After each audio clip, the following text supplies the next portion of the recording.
they are. I'm also going to share with you today some personal interaction of our poster child. That's the last one I'm going to talk about, because sometimes I'm afraid we become kind of desensitized when I stand up here and say, well, they're in possession of child porn, because for more than obvious reasons, we can never ever disclose the child porn. So I don't think you really grasp how deviant these folks are by just looking at their pictures.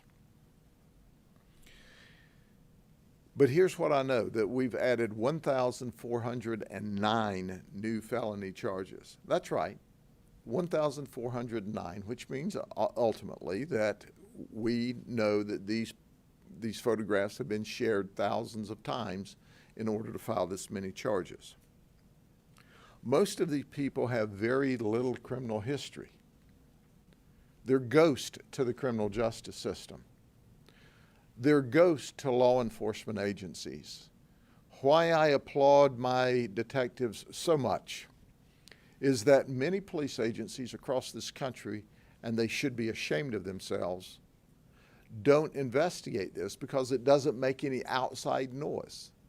The babies who are victims can't vote, they can't dial 911, and they're ignored. So these folks fly under the radar screen because many agencies won't dig down and find these ghost criminals who are committing these horrific crimes against babies. That doesn't happen here. We know, according to the Butner study, that 85% of child pornographers either have had sex with children or given the opportunity would have sex. In that particular study of the sexual deviants that were in jail for child pornography, 85% of them admitted that yes, they had not just possessed the child pornography, but they'd had sex with children. So when you look at these folks, you see a scraggly bunch of folks. When I look at them, I see deviants. I see dangerous people. I see folks that are focused on child pornography and would attack your child if they got a chance. But let's take a snapshot, because you'll see they're not all people that have no reputation. In fact, our first one, John Aziz, is 35. He's a pharmacist contracted to the Heart of Florida Hospital. That's right, a pharmacist working at the hospital every day.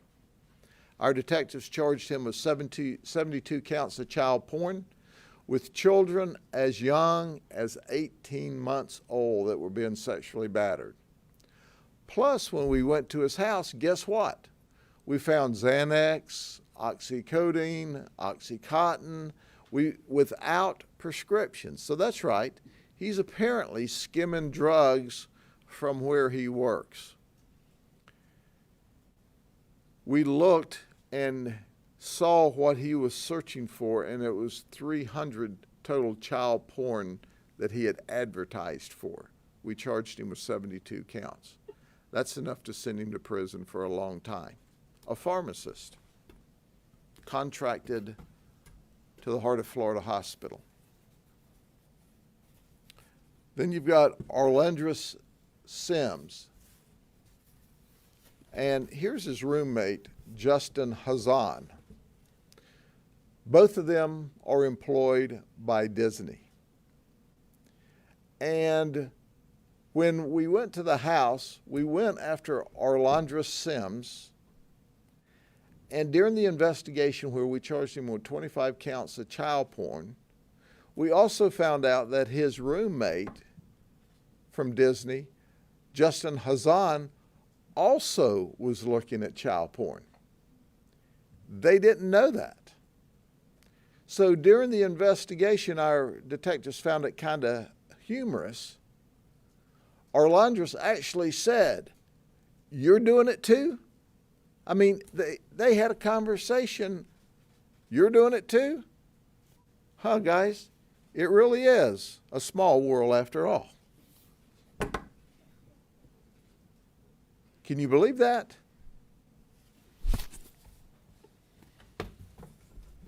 Then there's Stephen Lilly. He's 61, a TICO employee for 35 years. He's retired now. He retired during this event. He's married. He was viewing and downloading child porn, he said, for 2 years. I don't know that I believe that. How do you wake up at 59 years old with adult children and a wife and go, gosh, I think I'll go to the room and start looking at child porn? Especially when you're charged with 100 counts of child porn. He admitted to us that he had viewed it at work computers, and at home. And he viewed this child porn of children as young as 1 year old.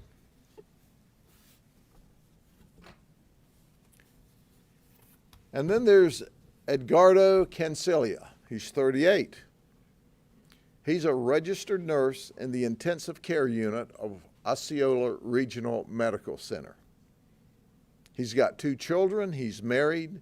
His children are like 10 and 13. And he's looking at child porn. He's charged with 5 counts with intent to promote and 5 counts of promoting on Facebook child porn. He's a professional, a registered nurse, dealing with very sick patients in ICU, married with children. But you know what? He's a deviant, and he's dangerous.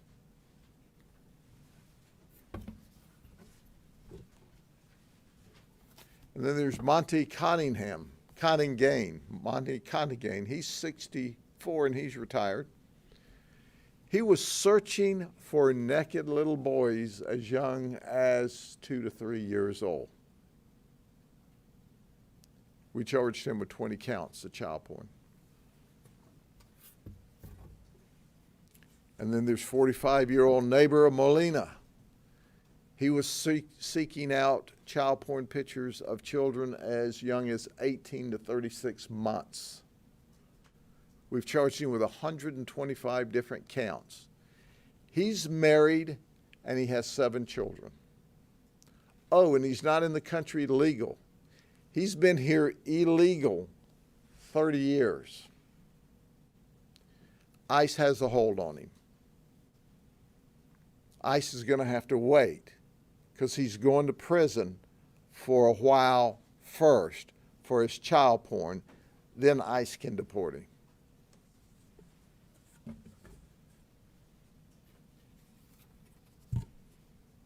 Jonathan Richards, we charged him with 300 counts of child porn, children as young as 1 year old.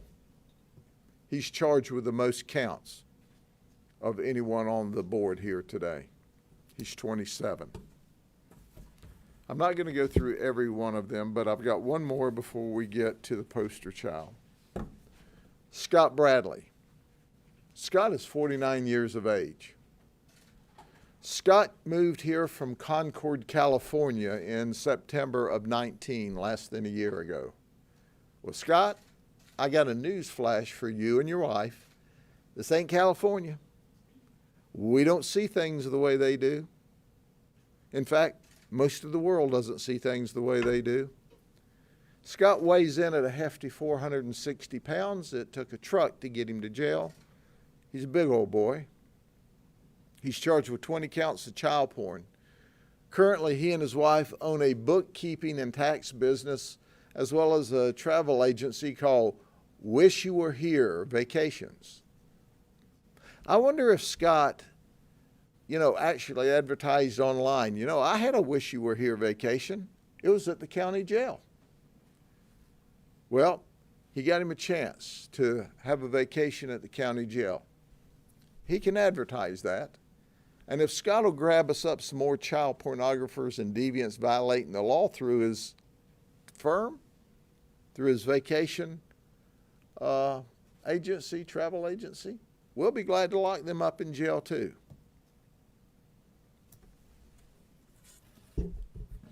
Okay, here's the fellow we arrested in January. He's not on the board. We did a short press release on him. He's 58 years of age. His name is Jose Arraza. We charged him with distributing child porn and attempting to purchase child porn. Well, here's the news flash. You look at this guy, Jose. You know what else he was doing online? He was purchasing soiled underwear. Did you hear me? Did you hear what I said? There's a market out there. You can go online, and if you're a deviant and you're into soiled underwear, and you know what all kinds of things get in soiled underwear, right? Sometimes you think you're passing gas, and you're not. You can't trust a fart when you're over 60. But this guy will buy it. He was buying these things and ingesting them. Did you hear me? He was munching on them.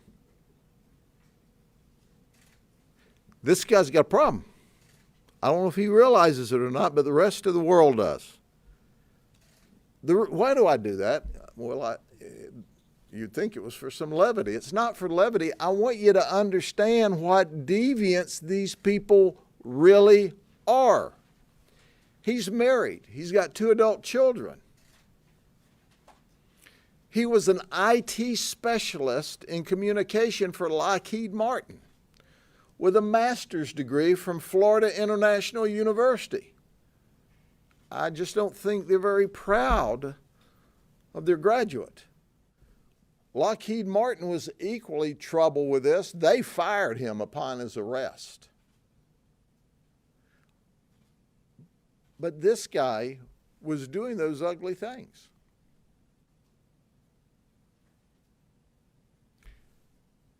Understand, people who pull down child pornography, people who look at and lust after child pornography are dangerous people.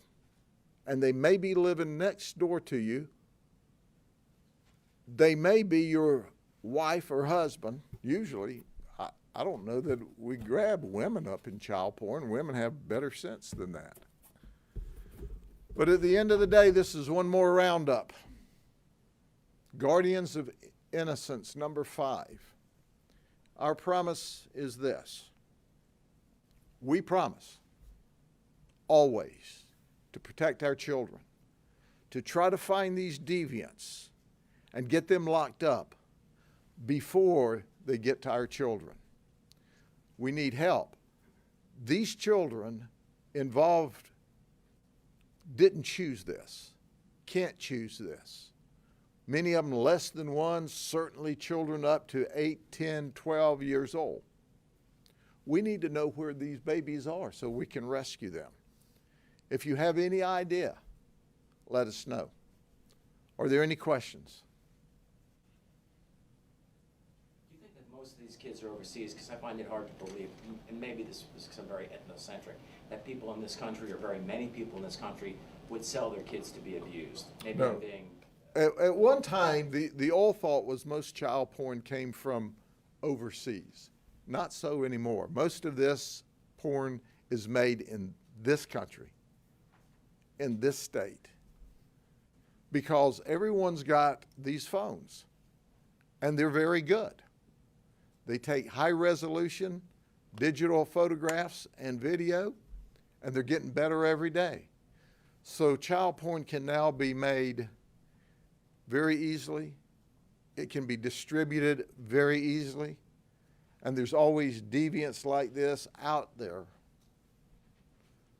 And one of the shocking things, and I don't mind calling out my colleagues in law enforcement from around the state and the nation, if you're not in your neighborhood, in your community, seeking these people out and actively arresting them, what are you thinking? These are the ghosts, the criminals that are dangerous to the most delicate victims that we'll ever have. Go after them with a vengeance and lock them up.